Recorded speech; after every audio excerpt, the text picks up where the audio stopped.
சக்கரைப்பருப்பு நெல் களஞ்சியம் சுத்தம் பண்ணி இவ்வளவு கொண்டு வந்திருக்கோம். இன்னும் சுத்தம் பண்ணிக்கிட்டு இருக்கோம்.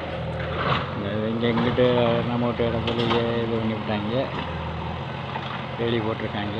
இப்போ இருக்கிற இடத்த முதல்ல கற்றுக்குருவோம். அதுக்கப்புறம் பின்ன ஒரு தான் பார்த்துக்கிறேன்னா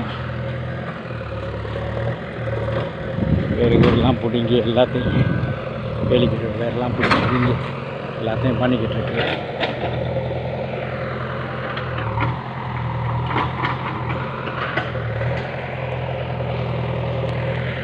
இப்போ நேராக சுத்தம் பண்ணி மண்ணெல்லாம் பாவி காரு வண்டி பைக்கெல்லாம் வந்து இந்த பக்கமாக வர்ற மாதிரி பண்ணி வச்சுருக்கு.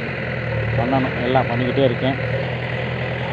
பங்காளிகள்லாம் ஒத்துழைப்பு கொடுத்து அவங்கவுங்க இந்த புள்ளிக்கு போட்டிருக்க 5 ரூபா அதெல்லாம் போட்டு அனுப்புனாங்கன்னா ரொம்ப நல்லாயிருக்கும். கொஞ்சம் வேகமாக அனுப்பி விடுங்க. பொங்கலுக்குள்ளே வந்து அந்த பார்க்கிங்கில் எல்லா ஏரியாலையும் போட்டு விடணும். எல்லா ஏரியானா இங்கிட்ட 10-12 அடிக்கு போட்டு விடணும். பங்காளிகள்லாம் ஒத்துழைப்பு கொடுங்க அந்த சமயத்தில். அவ்வளோதான்.